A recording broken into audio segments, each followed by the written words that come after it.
అయితే ఇక్కడ అక్బర్ గారు and Googi company chairman Malakpet Congress party contestant MLA అభ్యర్థి గారు ఇప్పుడు మనకు స్టూడియోలో రేవంత్ రెడ్డి ముఖ్యమంత్రి రేవంత్ రెడ్డి జన్మదిన శుభాకాంక్షలు తెలుపుతున్న అక్బర్ గారికి నమస్తే అండి.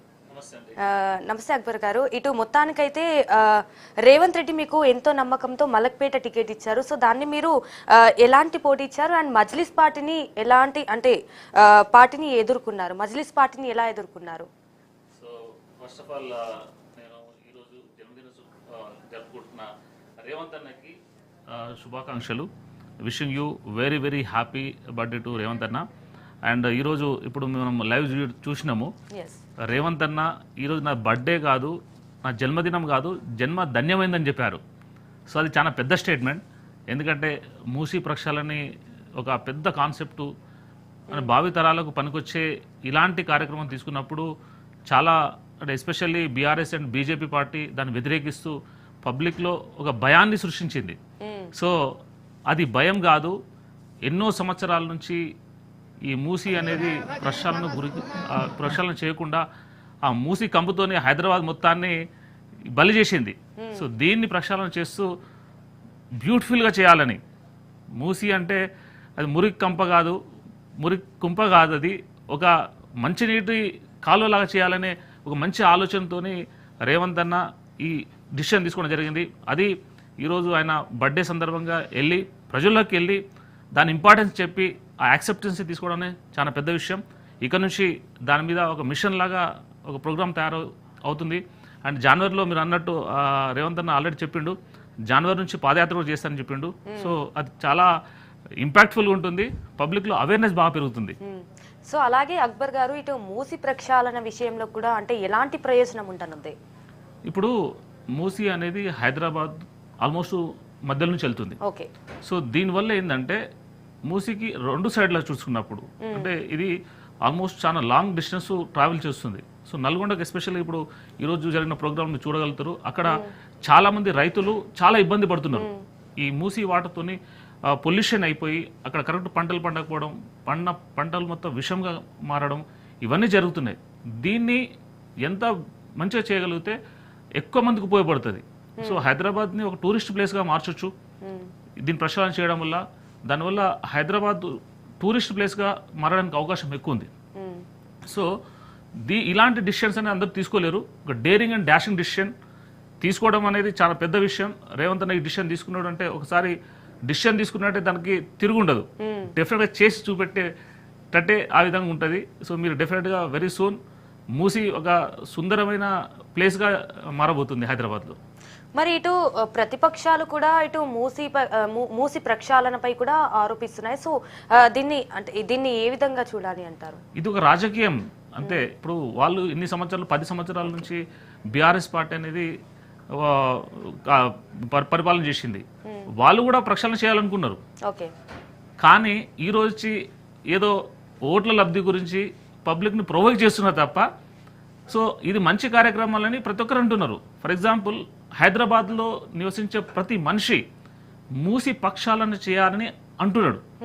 బట్ చిన్న చిన్న విషయాలు, ఫర్ ఎగ్జాంపుల్ మూసీకి చుట్టుపక్కల ఉన్న బీదవాళ్ళు ఎవరైతే ఉంటారో, ఇల్లు కట్టుకున్న వాళ్ళు ఎవరు ఉంటారో వాళ్ళు కొంచెం ఇబ్బంది పడుతున్నారు. అరే నేను ఇన్ని సంవత్సరాల నుంచి ఇక్కడ ఉన్నాను కదా, నన్ను ఇమీడియట్గా వేరే దగ్గర పంపిస్తే నా జీవనం ఏ విధంగా జరుగుతుంది అనే భయంలో ఉన్నారు. ఈ భయం కావడానికి కూడా ఒకటే ఒక రీజన్, అది బీఆర్ఎస్ఏ.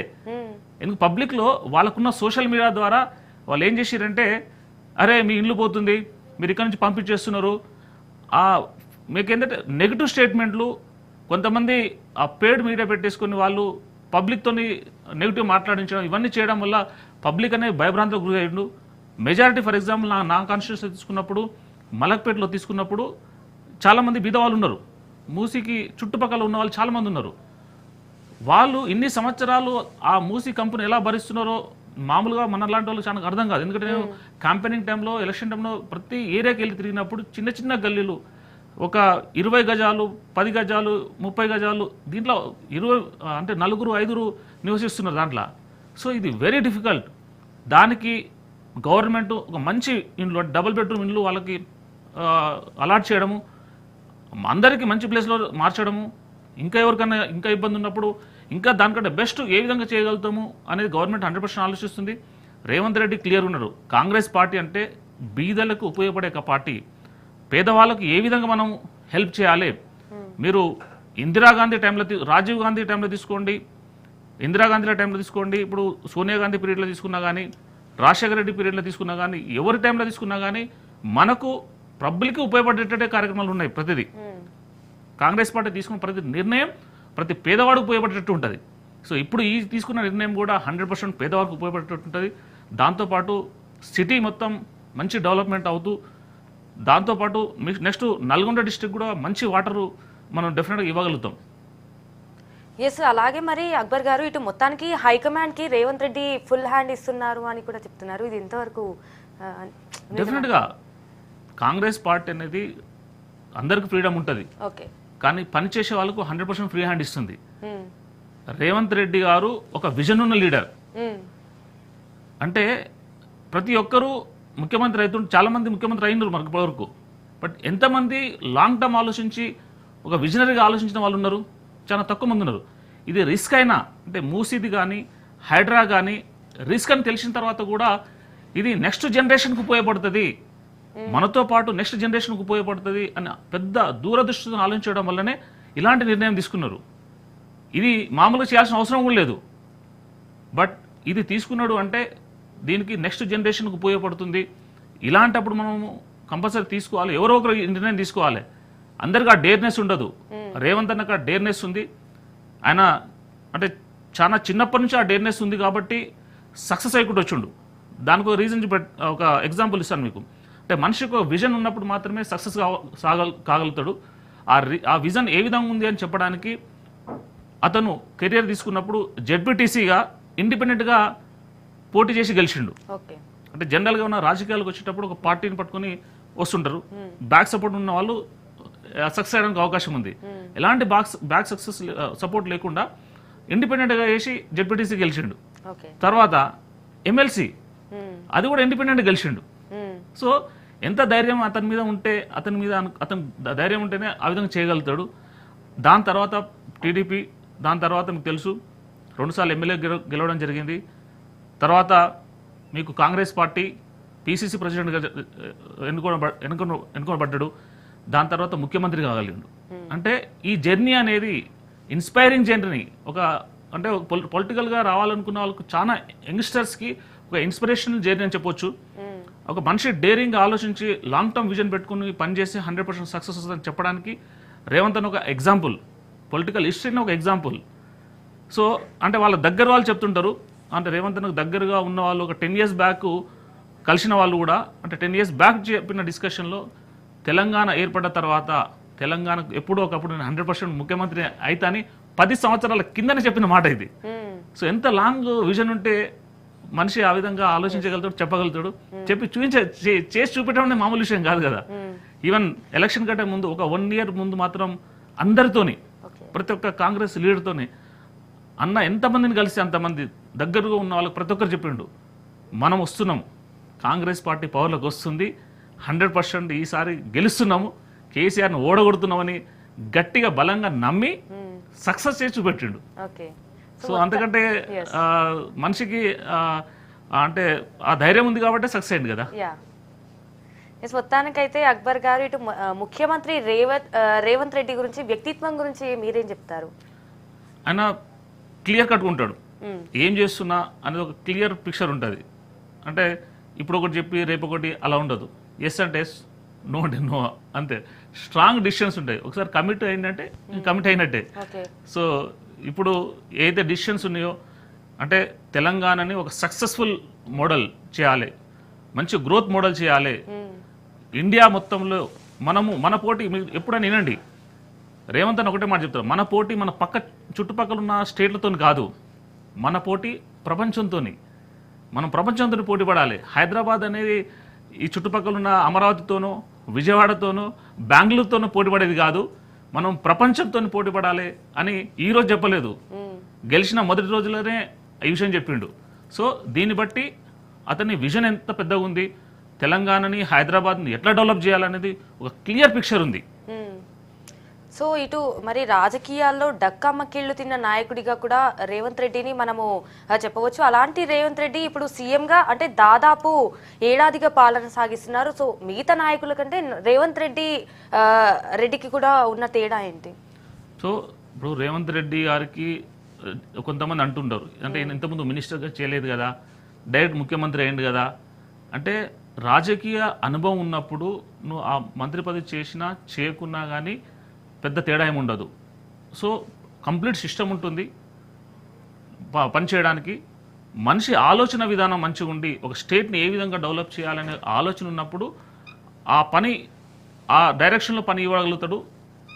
ఆటోమేటిక్గా మన సిస్టమ్ అనేది ఫాలో అవుతుంది. కాబట్టి ఇప్పుడున్న ప్రకారము అంటే ఒక మంచి విజన్తో, అంటే మీరు ఫ్యూచర్ సిటీ అన్నాడు, హైదరాబాదు, సికింద్రాబాద్, సైబరాబాద్, దీని తర్వాత హైదరాబాద్లో ఒక కొత్త సిటీ నిర్మిస్తా అని చెప్పిండు.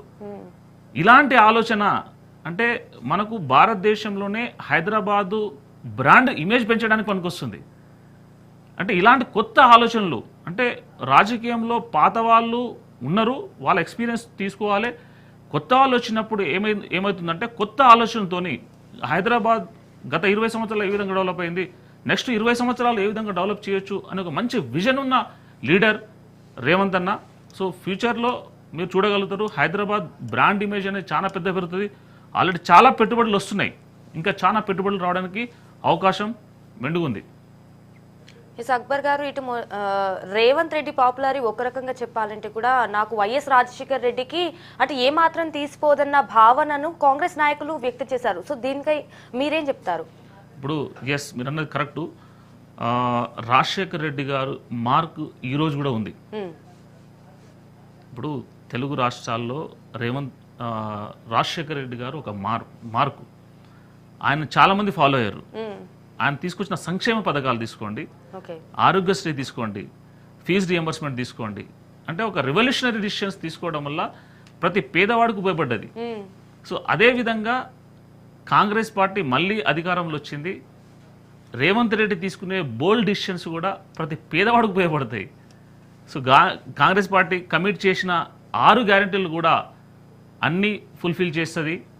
కాంగ్రెస్ పార్టీ మాట ఇచ్చిందంటే మాట తప్పదు. ఇప్పుడు లాస్ట్ 20 సంవత్సరాలు తీసుకున్నా, 50 సంవత్సరాలు తీసుకున్నా కాంగ్రెస్ పార్టీ చేసిన ఏ విషయం కూడా కానీ అంటే కొన్ని కమిట్మెంట్ తీసుకున్నప్పుడు 100% ఫుల్ఫిల్ చేసింది.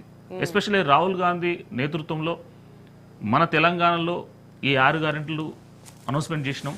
దాంట్లో ఆల్రెడీ ఫ్రీ బస్ ఇస్తున్నాము.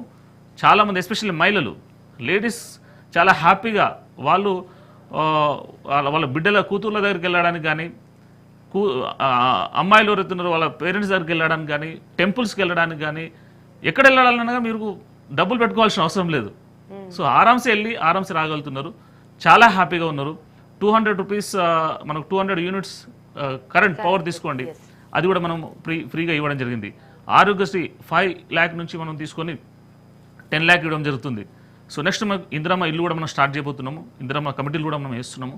సో మహాలక్ష్మి పథకం కూడా ఉంది కదా, మహాలక్ష్మి పథకం కూడా ఉంది, ఆ పథకం కూడా ఇస్తాం. సో కాంగ్రెస్ పార్టీ కమిట్ చేసిందంటే డెఫినెట్గా ఇవ్వగలుగుతాం, ఇచ్చి తీరుతాం. కాకపోతే మీకు తెలిసిన విషయమే,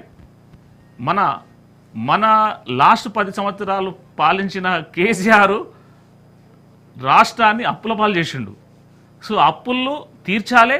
మనము ఈ కొత్త స్కీమ్స్ మనం అనౌన్స్ చేసే స్కీమ్స్ కూడా మనం పబ్లిక్ ఇవ్వాలి, డెఫినెట్గా ఇస్తాము. సో ఏదైతే కమిట్మెంట్ చేసినామో దాన్ని స్టెప్ బై స్టెప్ ఇచ్చుకుంటే వెళ్తాం. సో ఇటు మొత్తానికి రేవంత్ రెడ్డి ఒక సామాన్య కార్యకర్త నుంచి ఇలా ఎదిగారు. సో రాజకీయాల్లో అంటే విడుదల కూడా మొత్తానికి చూస్తారు కదా, ఈరోజు సీఎంగా ఉన్నారు అండ్ స్వతంత్రంగా మొదలైన రాజకీయాలు ఇవాళ కాంగ్రెస్ పార్టీ అగ్రనేతగా ఎదిగేలా చేశాయి. సో రేవంత్ రెడ్డి ఈ పయనాన్ని ఎలా విశ్లేషిస్తారు? ఇప్పుడు కాంగ్రెస్ పార్టీ అవకాశాలు ప్రతి ఒక్కరికి ఇస్తుంది. సో దానికి ఒక ఎగ్జాంపుల్, ఇప్పుడు మన పిసిసి ప్రెసిడెంట్ తీసుకున్నప్పుడు మహేష్ కుమార్ గారు ఒక సామాన్య కార్యకర్త నుంచి వచ్చి స్టూడెంట్ యూనియన్ లీడర్ నుంచి ఈరోజు పిసిసి ప్రెసిడెంట్ నాకు అయిందంటే ఏంది, కాంగ్రెస్ పార్టీలోనే సాధ్యం, ఇది వేరే ఏ పార్టీలో సాధ్యం కాదు. అదే రేవంత్ అన్న కూడా పార్టీలోకి వచ్చిన తర్వాత ఆయన దూకుడుతనం చూసి, ఆయన అగ్రెషన్ చూసి పార్టీ ఒక ఆపర్చునిటీ ఇచ్చింది యాజ్ ఎ పిసిసి ప్రెసిడెంట్గా. ఆ పిసిసి ప్రెసిడెంట్ని ఇచ్చిన అవకాశాన్ని 100% యూటిలైజ్ చేసుకొని కాంగ్రెస్ పార్టీని తెలంగాణలో పవర్లోకి తీసుకొచ్చిండు. అది రేవంత్ రెడ్డి పవర్ అంటే. ఓకే రైట్ అక్బర్ గారు, థ్యాంక్ యూ సో మచ్ అండి. ఇంత బాగా చక్కగా